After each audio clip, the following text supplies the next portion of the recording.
శివశక్తి ప్రేక్షకులందరికీ నమస్కారం.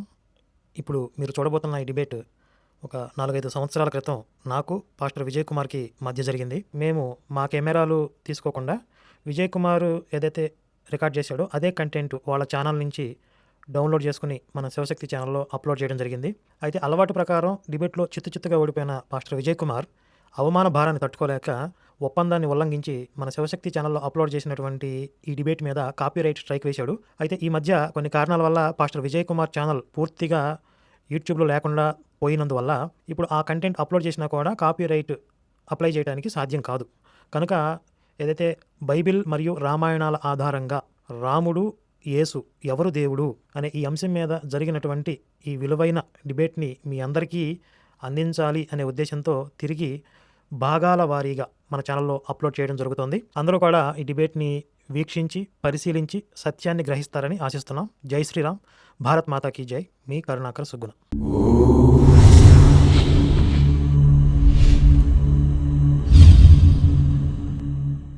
పెద్దల గురించి కానీ లేకపోతే వక్తలకు సలహాదారులు కానీ ప్రశ్నించేవారు కానీ వాటిని తప్పకుండా పాటించాలి అని మరొకసారి మీకు తెలియజేస్తూ, మరి వక్తల్ని ఇరువురిని కూడా మనం సహోదర భావంతోనే ప్రేమిస్తూ ప్రోత్సహించాలని మరొకసారి సభలో ఉన్న వారందరికీ కూడా తెలియజేస్తూ ఉన్నాను.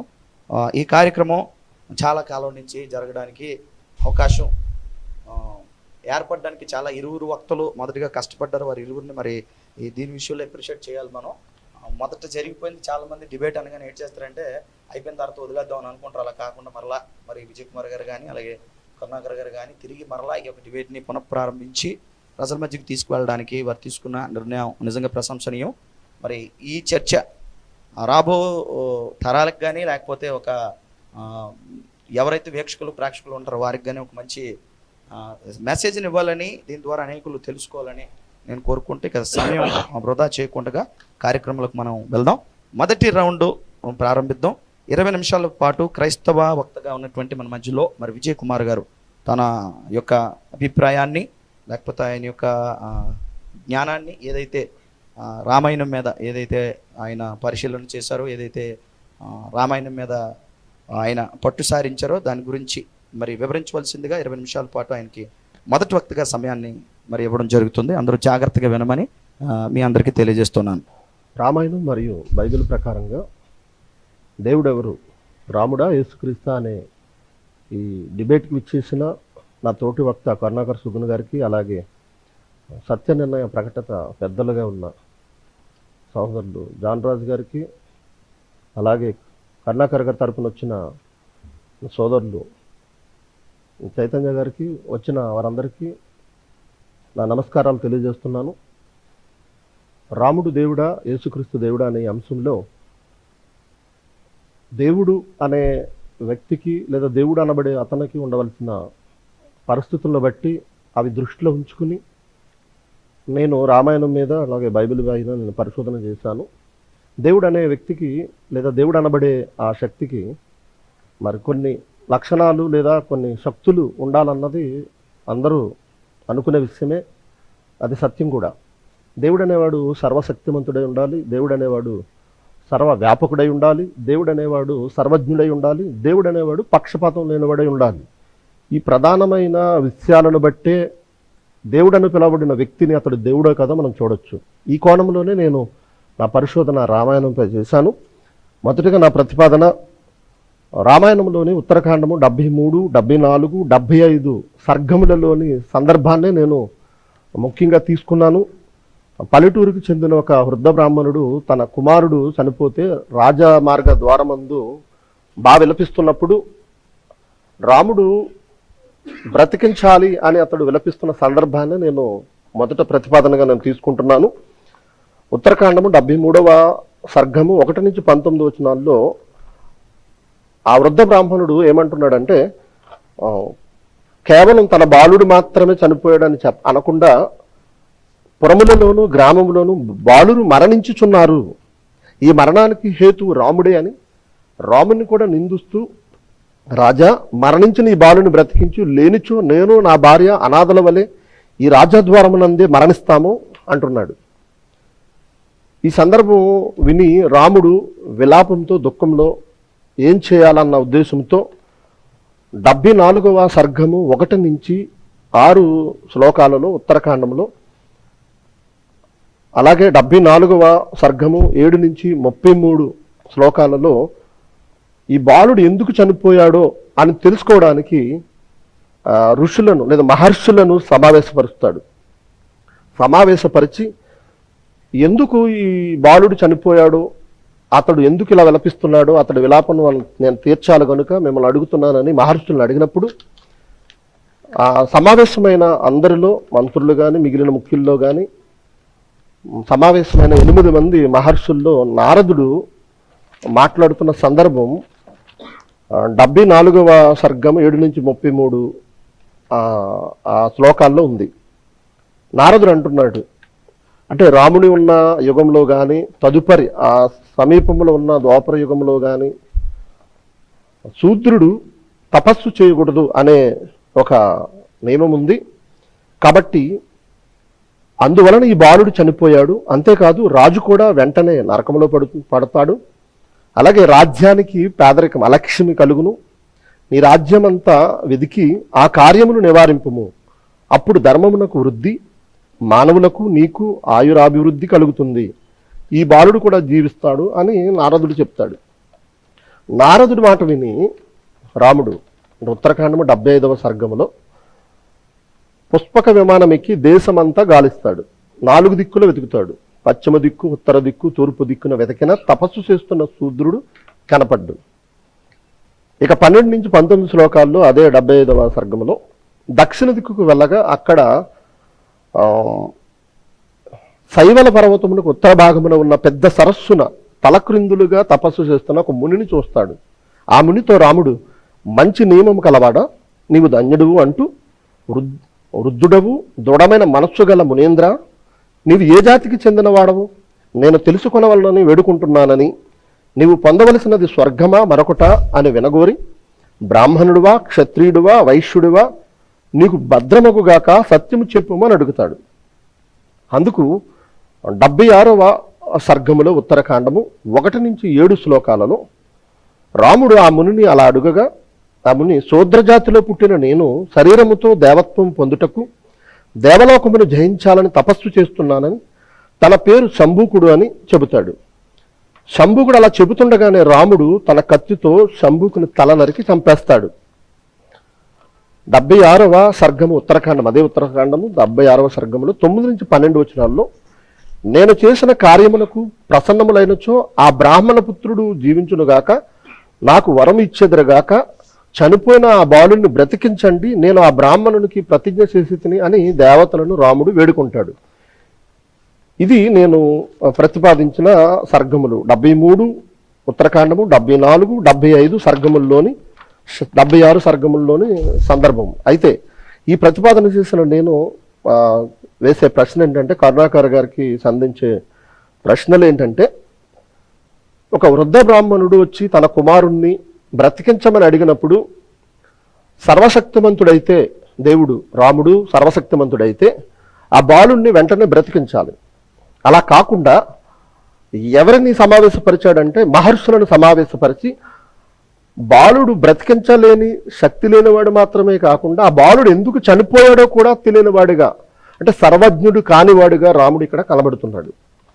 ఇప్పుడు నారదుడు చెప్పాడు ఏమని అంటే, ఈ యుగ ధర్మం ప్రకారంగా ఈ యుగాలు కానీ రాబోయే సమీపంలో ద్వాపర యుగ ధర్మం ప్రకారంగా కానీ శూద్రుడు తపస్సు చేయకూడదు, ముందు దానిని నివారింపుము అని. ఒకవేళ అలా నివారింపకపోతే రాజ్యమునకు పేదరికం వచ్చేస్తుంది, నువ్వు కూడా నరకంలో పడిపోతావు, ఆ బాలుడు కూడా బ్రతకడు అని ఇక్కడ నారదుడు చెప్పగానే వెంటనే బయలుదేరాడు. ఇంతకీ నారదుడు పలానా శూద్రుడు తపస్సు చేస్తున్నాడు అని చెప్పాడే తప్ప ఏ వ్యక్తి చేస్తున్నాడో అతని పేరు కానీ లేకపోతే ప్రదేశం కానీ చెప్పకపోగా రాముడు మరి 3 దిక్కులు వెతుకుతాడు. దిక్కులు వెతుకుతూ వెళ్ళినప్పుడు 3 దిక్కులలో ఆ తపస్సు చేస్తున్న శూద్రుడు కనపడ్డాడు. రాముడు సర్వవ్యాపకుడై ఉండాలి. దేవుడైతే రాముడు సర్వవ్యాపకుడై ఉండాలి. అలా సర్వవ్యాపకుడు కానివాడుగా ఇక్కడ రాముడు కనపడుతున్నాడు. ఎందుకంటే వెతుకుతున్నాడు, ఎక్కడ తపస్సు చేస్తున్నాడు, వెతకగా చివరికి దక్షిణ దిక్కున వెళ్ళగా శైవల పర్వతమునికి ఉత్తర భాగాన ఉన్న పెద్ద సరస్సును తలక్రిందులుగా తపస్సు చేస్తున్న ఒక ముని కనపడ్డాడు. ఇక్కడ సర్వవ్యాపకుడు కాని పరిస్థితి రామునికి ఉంది. దీనిని బట్టి సర్వవ్యాపకుడు రాముడు దేవుడైతే సర్వవ్యాపకుడై ఉండాలి. కానీ ఏ దిక్కున శూద్రుడు తపస్సు చేస్తున్నాడు అన్న సంగతి రాముడికి తెలియకపోగా ఆ మునిని అడుగుతున్నాడు. తపస్సు చేస్తున్న ముని, నువ్వెవరు అని అడుగుతున్నాడు. అంటే సర్వజ్ఞుడైన వాడే అయితే రాముడు, తపస్సు చేస్తున్న ఆ ముని ఎవరో తెలుసుండాలి. కానీ తెలియలేదు. తెలియకుండా అతన్ని అడుగుతున్నాడు, నువ్వు ఎవరివి, బ్రాహ్మణుడివా, క్షత్రియుడివా, వైశ్యుడివా, నీకు భద్రమగుగాక సత్యము చెప్పుము అని అడుగుతున్నాడు. ఇక్కడ నువ్వు ఏ జాతికి చెందినవాడు అని అడుగుతున్నాడు. అంటే ఇక్కడ పక్షపాతం కలవాడిగా, అది యుగధర్మమైన శూద్రుడు తపస్సేయుడు నివారించమని నారదుడు చెప్పిన నివారించడం మాని అతడు నేను శంభూకుడను శూద్రుడును అని చెప్పగానే నీకు భద్రమగుగాకని చెప్పిన రాముడే వెంటనే అతన్ని తల నరికేస్తాడు. అక్కడ ధర్మం ఉపదేశించి అతన్ని తపస్సు విరమింపచేయడం మాని ఏం చేస్తున్నాడంటే అక్కడ శంభూకుని యొక్క తల నరికేస్తున్నాడు. అంటే ఒకటి, బాలుని బ్రతికించలేని వాడిగా ఉన్నాడు, బాలుడు ఎందుకు చనిపోయాడో తెలియని వాడిగా ఉన్నాడు. అసలు నారదుడు చెప్తేనే, ఒకరు చెబితేనే కానీ కారణం తెలియని వాడిగా ఉన్నాడు. నారదుడు చెబితేనే కానీ పలానా వ్యక్తి పలానా జాతి వాడు తపస్సు చేస్తున్నాడు అన్న సంగతి తెలియని వాడిగా ఉన్నాడు. ఇంకొకటి, ఏ దిక్కున చేస్తున్నాడో కూడా తెలియక వెతికే క్రమంలో రాముడు ఉన్నాడు. వెళ్ళిన తర్వాత తపస్సు చేస్తున్న శూద్రుడు ఒక దిక్కున కనపడేసరికి అతడు ఎవరో ఏ జాతి వాడు కూడా తెలియని వాడిగా రాముడు ఇక్కడ ఉన్నాడు. అలాగే నారదుడు చెప్పిన మాటను గ్రహించక నివారింపమన్నాడు, కానీ చంపేయమని నారదుడు చెప్పలేదు. కానీ అక్కడ నివారించుమనే దానికి రాముడు ఏ ఉద్దేశం తీసుకున్నాడో తెలియదు, కానీ శంభూకుణ్ణి చంపేసిన సందర్భం ఇక్కడ కనబడుతుంది. అంటే బాలుని బ్రతికించలేక శంభూకుణ్ణి చంపేశాడు. శంభూకుని చంపేస్తేనే కానీ రాముని బ్రతికించలేని పరిస్థితుల్లో ఉన్నాడా? అలాగని శంభూకుడిని చంపేసిన తర్వాత బాలుడు బ్రతికాడా? రాముడు ఏమైనా బ్రతికించాడంటే రాముడు బ్రతికించలేదు. ఇంద్రాది దేవతలు ఆ బాలుని బ్రతికించినట్టుగా ఇక్కడ కనబడుతుంది. అంటే ఇక్కడ సర్వజ్ఞుడు కానివాడిగా ఉన్నాడు, సర్వ వ్యాపకుడు కానివాడిగా ఉన్నాడు, సర్వశక్తిమంతుడుగా కానివాడిగా ఉన్నాడు. ఇకపోతే కనీసం రాజుగా కూడా తన ధర్మాన్ని నిర్వర్తించిన వాడిగా ఉన్నాడు. ఎందుకంటే తన రాజ్యంలో ఉన్న జనులందరికీ న్యాయం చేయవలసిన రాముడు తపస్సు చేస్తున్నాడు అనే నెపంతో శూద్రజాతికి చెందిన వ్యక్తిని చంపేయడం అనేది అది దేవునికి ఉండవలసిన లక్షణం కాదన్నది అంటున్నాడు. పైగా ప్రమాణం చేశాడు, నువ్వు భద్రముగా కానీ ప్రమాణం కూడా చేశాడు. ప్రమాణాన్ని కూడా నిలబెట్టుకోలేని వాడిగా అక్కడ రాముడు కనబడుతున్నాడు. ఆవేశంతో అనాలోచనగా శంభూకుణ్ణి చంపేశాడు. ఇకపోతే ఆ వృద్ధ బ్రాహ్మణుడు ఏమన్నాడంటే, పురములలోను గ్రామములలోను బాలురు మరణించుచున్నారు. అంటే వారు ఎందుకు మరణించుచున్నారు అని కూడా తెలియని వాడిగా, దానికి నారదుడు కూడా ఏమీ చెప్పనివాడిగా, కేవలం వృద్ధ బ్రాహ్మణుని యొక్క కుమారుడిని మాత్రమే బ్రతికించడానికి ఇంత తతంగమంతా చేసినట్టుగా మనకు కనబడుతుంది. ఇది ఇప్పటిది కాదు, రాముడికి ఇప్పుడున్న అనాలోచన ఆవేశం అని చెప్పడానికి నేను అనుకోవడం లేదు. ఎందుకంటే ఉత్తరకాండము 51వ సర్గము 7 నుంచి 24 శ్లోకాలలో సుమంత్రుడు తాను దుర్వాసుని ద్వారా విన్న భృగు మహర్షి శాప వృత్తాంతము చెప్పే క్రమంలో ఇదంతా జరిగినట్టుగా అప్పుడు జరిగిన ఒక సందర్భాన్ని ఇక్కడ గుర్తు చేస్తున్నాడు. దేవాసుర యుద్ధమునందు దేవతలు పీడింపగా అసురులు భృగు మహర్షి భార్యను ఆశ్రయించరు. ఆ అసురులను చారదీయుట చూచి ధర్మమును బోధించి ఆమె ఆశ్రయము నుండి తొలగించే ప్రయత్నం చేయకుండా కోపించిన విష్ణువు వాడి అయిన అంచుగల చక్రంతో భృగు మహర్షి భార్య తల నరికేస్తాడు.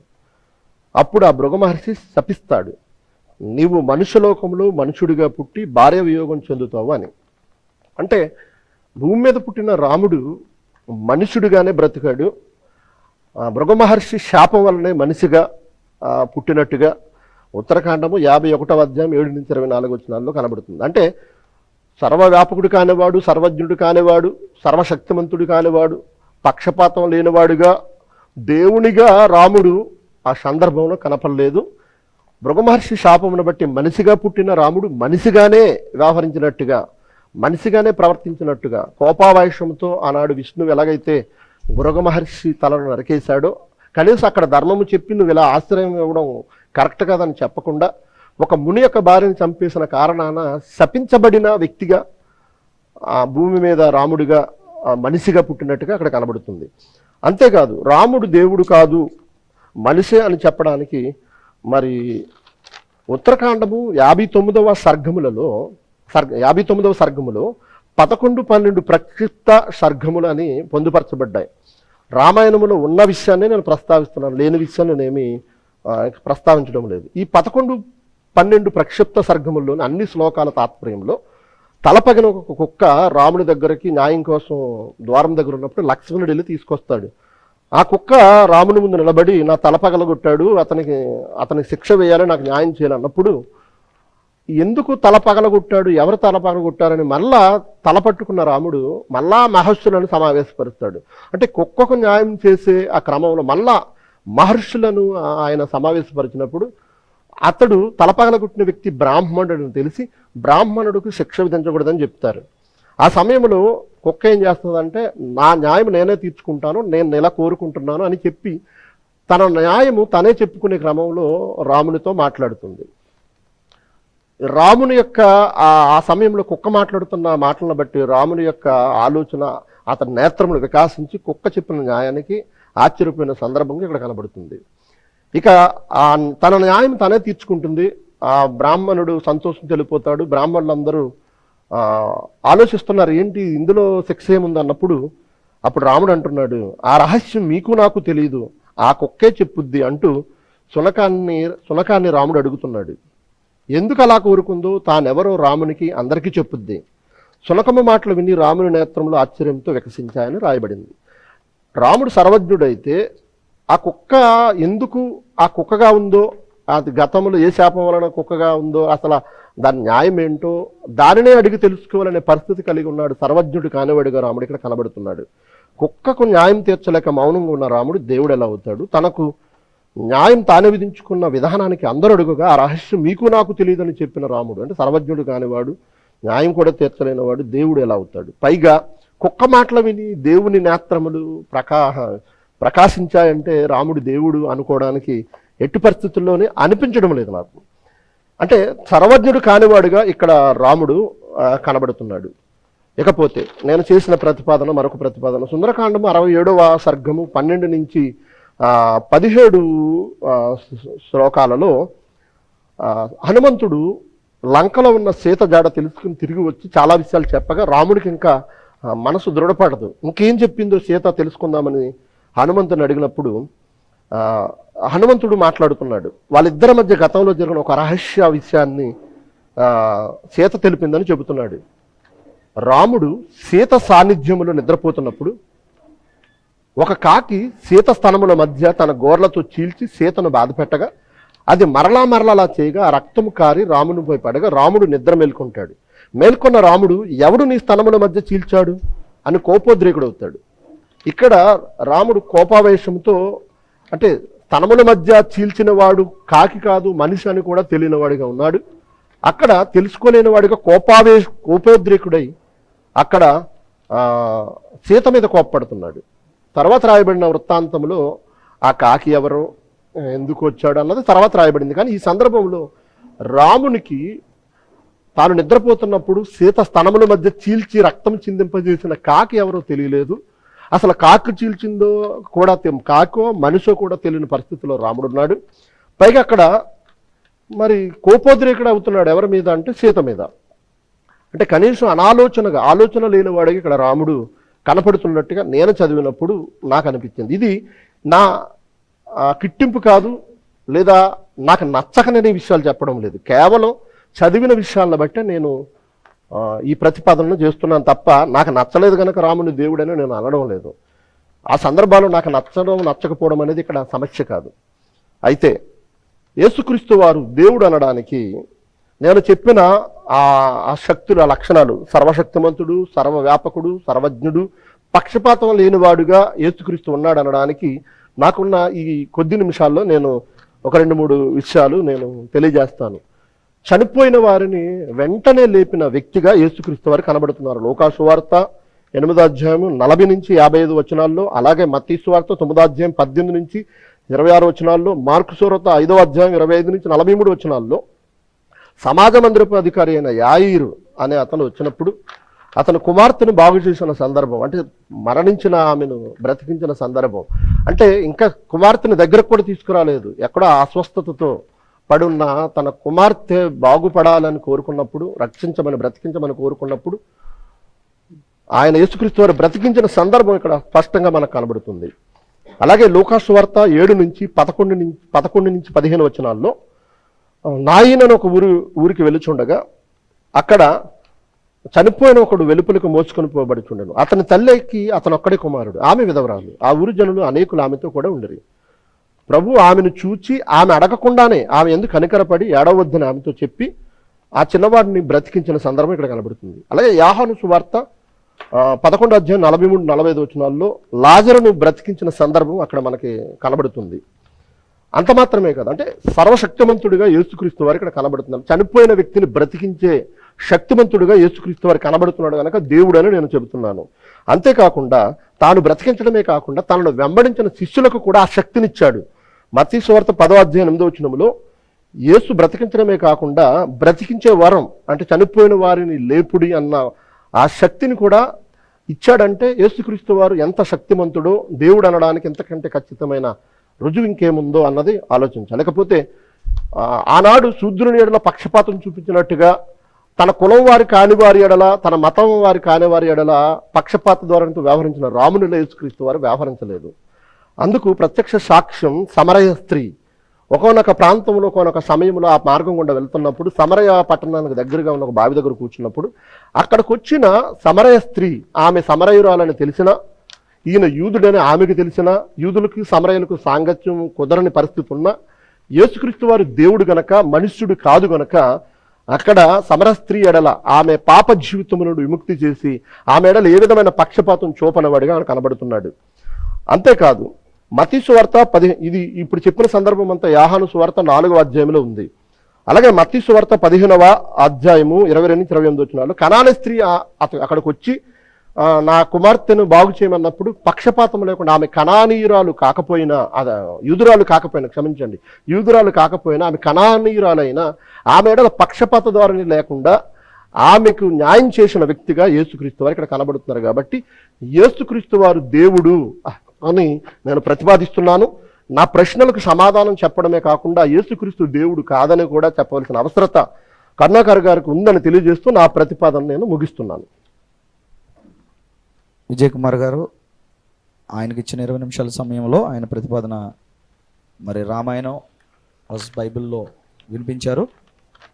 అలాగే ఇప్పుడు మన మధ్యలో ఉన్నటువంటి కరుణాకర్ గారు ఆయనకు ఇచ్చిన 20 నిమిషాలు, ఆయనకు వచ్చిన 20 నిమిషాలు సమయంలో మరి రామాయణం బైబిల్లో రామాయణ ప్రకారం రాముడు దేవుడని, బైబిల్ ప్రకారం యేసుక్రీస్తు దేవుడు కాదని నిరూపించవలసిన సమయం ఆయనకు వచ్చింది కనుక మరి ఆయన సమయాన్ని 20 నిమిషాల సమయాన్ని మరి ఆయన చక్కగా వాడుకోవాలని ఆయనకి సమయాన్ని అప్పగిస్తున్నాం. శాంతాకారం భుజగశయనం పద్మనాభం సురేశం విశ్వాకారం గగన సదృశం మేఘవర్ణం శుభాంగం లక్ష్మీకాంతం కమలనయనం యోగి హృద్యానగమ్యం వందే విష్ణుం భవభయహరం సర్వలోకైకనాథం.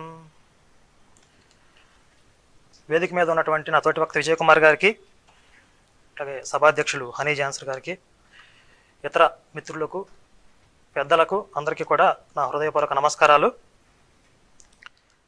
రామాయణం ప్రకారంగా రాముడు దేవుడా, బైబిల్ ప్రకారంగా యేసు దేవుడా, రెండు కలిపి రామాయణం మరియు బైబిల్ ప్రకారంగా రాముడు దేవుడా, యేసు దేవుడా అనే అంశం మీద మనం మాట్లాడుతున్నాం ఇప్పుడు. అందులో భాగంగా విజయ్ కుమార్ గారు మొదటి 20 నిమిషాల రౌండ్లో మాట్లాడినటువంటి కొన్ని విషయాలను మనం ఇప్పటివరకు విన్నాం.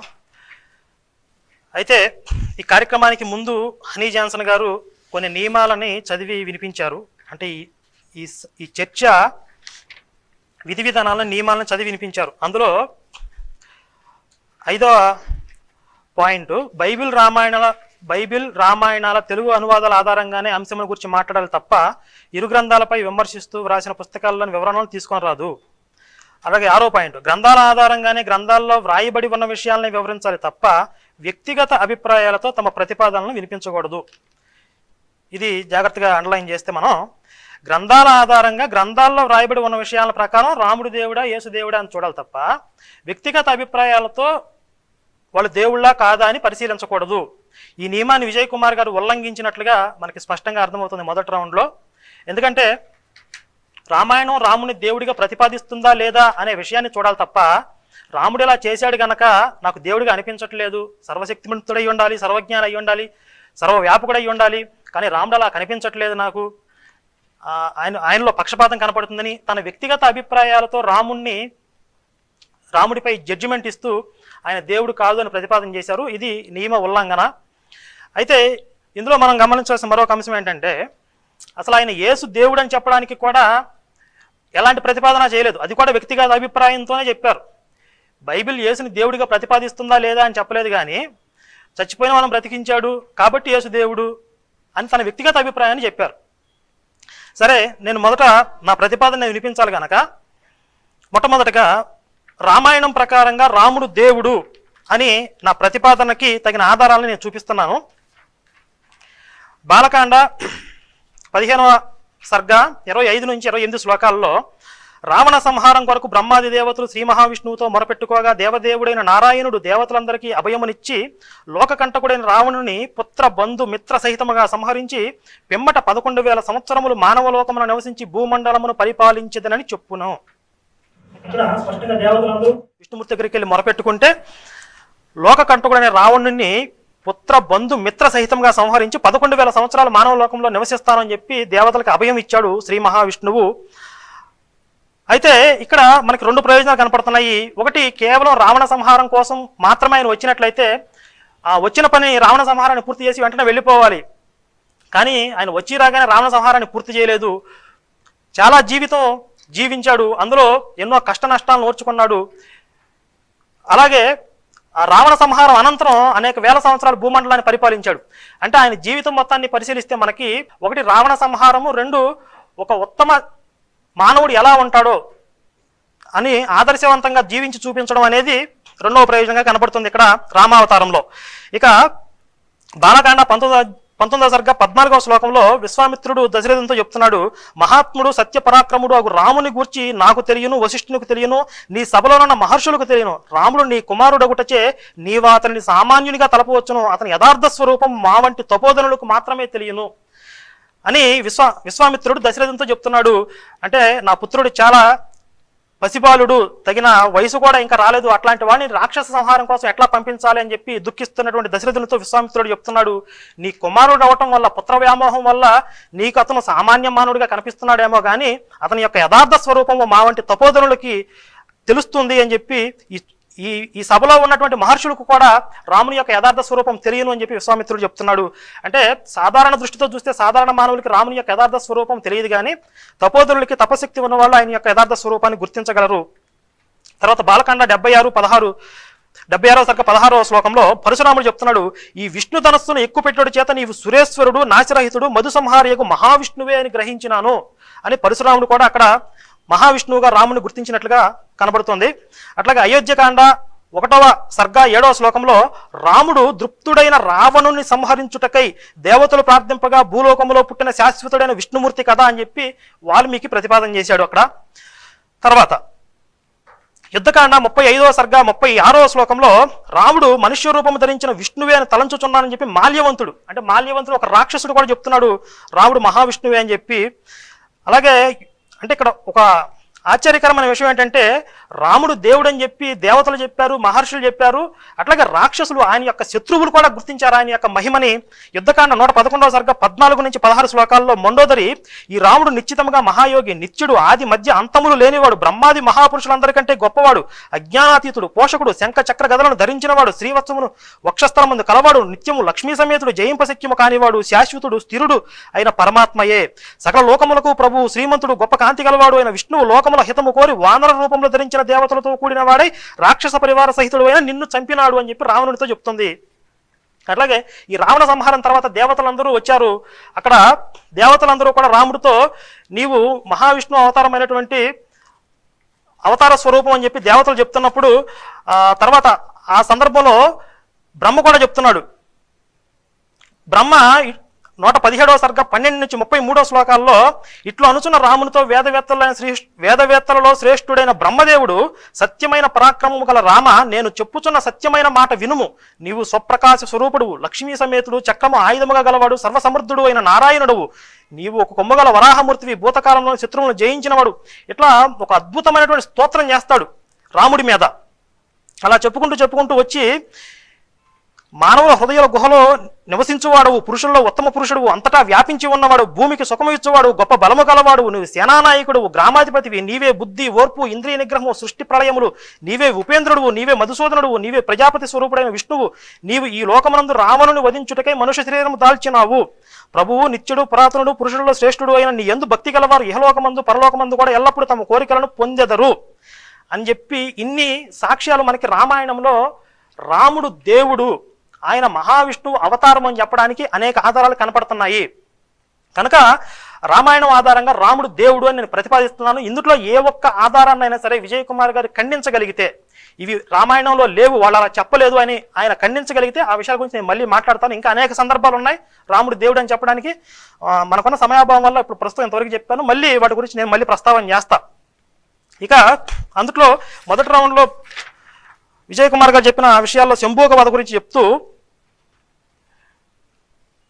రాముడు మహర్షులని సమావేశపరిచి తనంతటికి తాను తెలుసుకోకుండా మహర్షుల్ని మంత్రుల్ని సమావేశపరిచాడు అని చెప్పి అన్నారు. రాజు అనే వ్యక్తి ఎవరైనా సరే మంత్రుల్ని పెద్దల్ని సమావేశపరిచి వాళ్ళ సలహాలు తీసుకోవాలి రాజ్య పరిపాలనా వ్యవహారాల్లో. అదే రాముడు చేశాడు అక్కడ. ఎందుకంటే రాముడు ఒక ఆదర్శ మానవుడిగా జీవించడానికి వచ్చాడు తప్ప తన మహిమల్ని చూపించడానికి రాలేదు. ఒక ఉత్తమ రాజు ఎలా ఉంటాడు, ఒక ఉత్తమ పుత్రుడు ఎలా ఉంటాడు, ఉత్తమ భర్త ఎలా ఉంటాడు, ఉత్తమ సోదరుడు ఎలా ఉంటాడు అనేటటువంటి ఈ జీవన విధానాన్ని ఆయన చూపించడానికి వచ్చాడు. కనుక ఆయన మరి ఇక తన మహిమతత్వాన్ని, తనకున్న అతీత శక్తిని వాడేస్తే తన యొక్క పాత్రకి అన్యాయం చేసినట్లు. తను ఏదైతే ఒక నియమం పెట్టుకున్నాడో, ఒక మానవుడిగా జీవిస్తానని చెప్పి ఒక 11,000 సంవత్సరాలు మనిషిగా జీవిస్తానని నియమం పెట్టుకున్నాడు, ఆ నియమాన్ని తానే ఉల్లంఘించినట్లు. కనుక తాను పెట్టుకున్న నియమానికి తానే బద్ధుడై తన యొక్క జీవనాన్ని కొనసాగించాడు.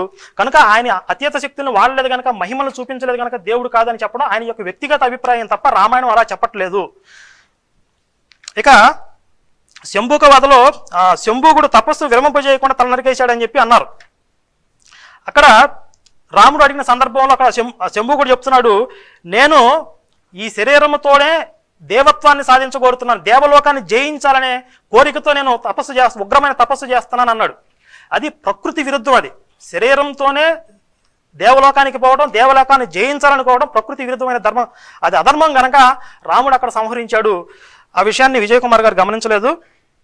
ఆ తర్వాత చెప్తూ, అసలు రాముడికి అనాలోచన అనేది ఇప్పటిది కాదు, ఎప్పటి నుంచో ఉంది. విష్ణువు భృగు మహర్షి భార్యను శిరస్సును ఖండించేశాడు తొందరపడి అని చెప్పారు. అక్కడ భృగు మహర్షి భార్య ఏ తప్పిదం చేయకుండా ఆమెను సంహరించాడా చూస్తే ఉత్తరాఖండ 51వ సర్గ 10 నుంచి 18 శ్లోకాల్లో రాక్షసులకు ఆశ్రయం ఇచ్చిన భృగు మహర్షి భార్య శిరస్సును విష్ణువు ఖండించను. కోపించిన భృగువు విష్ణువును నీవు మనుషులోకంలో పుట్టిన చాలా సంవత్సరములు భార్యా వియోగము పొందిదవని శపించెను. ఇక్కడ ఆ తర్వాత చూడండి, లోకముల హితము చేయుటకై ఈ శాపము నాకు గ్రాహ్యమే అని విష్ణువు పలికెను. భృగువు శపించినంత మాత్రాన అయిపోతుంది, విష్ణువు తీసుకుంటేనే అవుతుంది. ఎందుకంటే ఆయన సర్వశక్తిమంతుడు కనుక అది కూడా ఆయన తీసుకున్నాడు. నాకు గ్రాహ్యమే, నాకు అంగీకారమే అన్నాడు. ఎందుకు? లోకముల హితము చేయుటకై ఈ శాపాన్ని నిమిత్త మాత్రంగా తీసుకుని నేను మానవ రూపంలో అవతరిస్తాను కనుక లోకముల హితం జరుగుతుంది కనుక ఈ శాపం నాకు గ్రాహ్యమే అని పలికాడు. భృగువు విష్ణువుని శపించినందుకు పశ్చాత్తాపుడై పీడింపబడి విష్ణువుని పూజించిన తర్వాత భృగువు చాలా పశ్చాత్తాపడి విష్ణువుని శపించినందుకు మళ్ళీ మహావిష్ణువుని పూజించాడు. అంటే అక్కడ కేవలం నిమిత్త మాత్రంగా ఆ శాపాన్ని తీసుకుని ఇక్కడ అవతరించాడు. కానీ అక్కడ అకారణంగా నిష్కారణంగా భృగు మహర్షి భార్యని చంపలేదు. అధర్మానికి ఆశ్రయం ఇచ్చింది కనుక భృగు మహర్షి భార్యని శిక్షించాడు. ఈ విషయాన్ని గమనించలేదు విజయ్ కుమార్ గారు. తర్వాత మరి కాకాసురుడి గురించి చెప్తూ, అక్కడ అసలు ఆ సీతమ్మని గాయపరిచింది ఎవరు, హృదయస్థానం ముందు గాయపరిచింది ఎవరో తెలియకుండా అనాలోచితంగా సీతపై కోపడుతున్నాడు అని చెప్పి అన్నారు. ఇది చాలా వక్రీకరణ, అసలు అక్కడ లేదు సీతపై కోపడ్డాడని చెప్పి. మీరు సుందరకాండ 38వ సర్గలో 25 నుంచి 27 శ్లోకాల్లో రాముడు అప్పుడు స్తనములపై పీడింపబడిన నన్ను చూసి సీతమ్మ చెప్తుంది, నన్ను చూచి కోపించిన సర్పము వలె బుసలు కొట్టుచు, సీత నీ స్తన మధ్య ప్రదేశమునందు గాయపరిచిన వాడు ఎవడు, కోపించిన 5 తలల మహాసర్పముతో ఆడుకుంటున్నవాడు ఎవడు అని అనుచు 4 వైపులా పరికించి రక్తంతో కూడిన వాడి అయిన గోళ్లతో నాకే ఎదురుగా ఉన్న కాకిని చూచెను. సీతమ్మ గాయపడింది, రక్తం వస్తుంది. ఆ రక్తం వస్తున్నప్పుడు ఎవడు నిన్ను గాయపరిచాడు, ఎవడు ఈ 5 తలలు కలిగిన సర్పంతో ఆడుకుంటున్న అటువంటి ఆ దుస్సాహసం చేస్తున్నవాడు ఎవడు అని చెప్పి కోపం వచ్చింది. ఎవరి మీద? సీతమ్మ మీద కాదు, ఆమెను ఎవరైతే గాయపరిచారో వాళ్ళ మీద కోపం వచ్చి చుట్టూ చూశాడు. ఇక్కడ విజయ్ కుమార్ గారు మరి ఆయనకి పరిశీలన మరి పూర్తిగా చేయలేదో లేకపోతే మరి పూర్తిగా చదవలేదో అర్థం కావట్లేదు. సీతమ్మ మీద కోపడ్డాడు అని చెప్పి వక్రీకరణ చేశారు. ఆ తర్వాత మరి యేసు గురించి చెప్తూ యేసు చచ్చిపోయిన వాళ్ళని బ్రతికించాడు కనుక దేవుడు అని చెప్పి అన్నారు. ఇది చాలా హాస్యాస్పదం. ఎందుకంటే చచ్చిపోయిన వాళ్ళని బ్రతికిస్తే దేవుడు అని చెప్పి బైబిల్ చెప్పట్లా. బైబిల్లో యేసు దేవుడిగా ఉన్నాడో లేడో చూడాలి తప్ప చచ్చిపోయిన వాళ్ళని బ్రతికించినంత మాత్రాన దేవుడు అయితే, మరి బైబిల్లో చాలామంది ప్రవక్తలు చాలా మహిమలు చేశారు. అసలు యేసు చేసిన మహిమలకి కారణం ఏమిటి అని చూస్తే అపోస్తల కార్యాలు 2:22లో దేవుడు నజరేయుడగు యేసు చేత అద్భుతములను మహత్కార్యములను సూచక్రియలను మీ మధ్యను చేయించి ఆయనను తన వలన మెప్పు పొందువానిగా మీకు కనబరిచను, ఇది మీరే ఎరుగుదురు. అంటే దేవుడు యేసు ద్వారా మహిమలు చేయించాడు. యేసు సొంతంగా చేసిన మహిమలు కాదు అవి. ఎవరు చేయించారు? దేవుడు చేయించాడు. యేసు చేత అద్భుతాలను మహత్కార్యాలను సూచక్రియలను మీ మధ్యన చేయించి ఆయనను తన వలన మెప్పు పొందువానిగా మీకు కనబరిచను. అట్లాగే లోకాసువార్త 7:15-16 వచనాల్లో ఆ చనిపోయిన వాడు లేచి కూర్చుని మాట్లాడసాగాను. అందరూ భయభ్రాంతులై మనలో గొప్ప ప్రవక్త బయలుదేరి ఉన్నాడనియు దేవుడు తన ప్రజలకు దర్శనం అనుగ్రహించి ఉన్నాడనియు దేవుని మహిమపరిచిరి.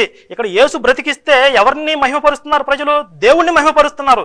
దేవుడు మనకు ఒక గొప్ప ప్రవక్తను అనుగ్రహించి ఉన్నాడు అని చెప్పి, అంటే ఈ గొప్పతనం అంతా యేసుది కాదు. అంటే ఇక్కడ మీరు ఒక విషయాన్ని గమనించాలి. నిజంగా యేసు మహిమలు చేశాడా లేదా అన్నది సెకండరీ. బైబిల్లో ఉన్న విషయాలు నేను మాట్లాడుతున్నా.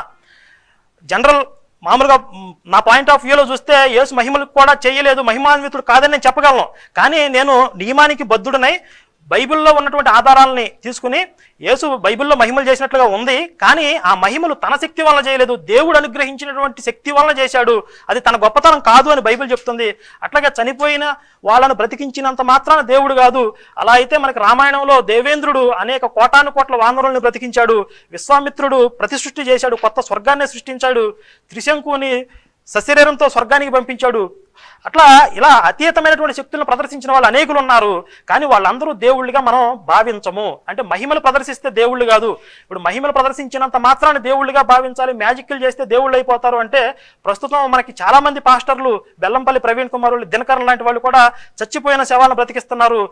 ఎయిడ్స్, క్యాన్సరు, కుష్టు ఏది ఉంటే అది కుంటి వాళ్ళని కూడా అటు ఇటు ఒలింపిక్ గేమ్స్లో పరిగెత్తిస్తున్నారు. అసలు యేసు కూడా అద్భుతాలు చేయలేదు. మరి బెల్లంపల్లి ప్రవీణ్ కుమార్ వీళ్ళు కూడా దేవుళ్ళు అయిపోతారా? విజయ్ కుమార్ గారి లాజిక్ ప్రకారం వాళ్ళు కూడా దేవుళ్ళు అయిపోవాలి. కాబట్టి మహిమలు మ్యాజిక్లు చేస్తే దేవుడు కాదు. నిజానికి యేసు ఏమిటి అని చూస్తే మనకి యేసు దేవుడు అని చెప్పి బైబిల్ చెప్పట్లేదు. ఆయన దేవుడి యొక్క ఆజ్ఞను గైకొని భూలోకానికి పంపబడినట్లుగా మనం బైబిల్ని గమనిస్తే అర్థమవుతుంది.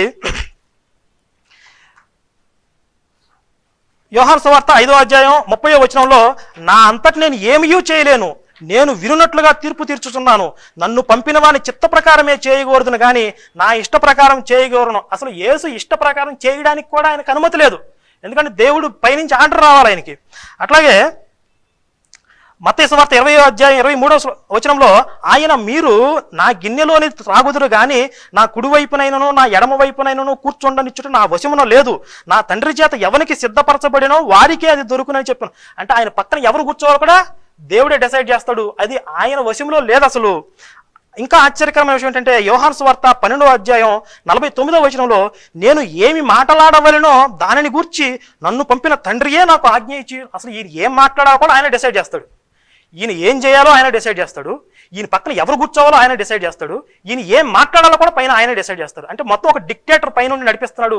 జస్ట్ యేసు ఒక నిమిత్త మాత్రుడు. తనని ఎక్కడ కూడా దేవుడిగా ప్రకటించుకోలేదు. బైబిల్ ఎక్కడ కూడా యేసుని దేవుడిగా ప్రకటించడం లేదు. అలాగే ఇది బైబిల్ ప్రకారంగా చూస్తే, ఇప్పుడు విజయ్ కుమార్ గారి లాజిక్ ప్రకారంగా చూస్తే మార్కు 5:30 వెంటనే యేసు తనలో నుండి ప్రభావం బయలు వెళ్ళానని తనలో తాను గ్రహించి జనసమూహము వైపు తిరిగి నా వస్త్రములు ముట్టినది ఎవరని అడుగగా, అంటే తన వస్త్రములు ముట్టినది ఎవరు అడుగుతున్నాడు. అంటే ఇక్కడ ఈ వచనం ప్రకారం నేను యేసు దేవుడు కాదని చెప్పకూడదు నియమం ప్రకారం. కానీ విజయ్ కుమార్ గారు నియమాన్ని ఉల్లంఘించి తన సొంత అభిప్రాయాలతో రాముడు సర్వజ్ఞుడు కాదు అనే ఒక అభిప్రాయంతో దేవుడు కాదని ప్రతిపాదన చేశారు కనుక ఆయన లాజిక్ ప్రకారం చూస్తే మరి యేసు ఇక్కడ సర్వజ్ఞుడు కాదు. ఆయన వస్త్రం ముట్టింది ఎవరో ఆయనకు తెలియలేదు. తిరిగి నా వస్త్రాలు పట్టుకుంది ఎవరని చెప్పి జనాలు అడుగుతున్నాడు.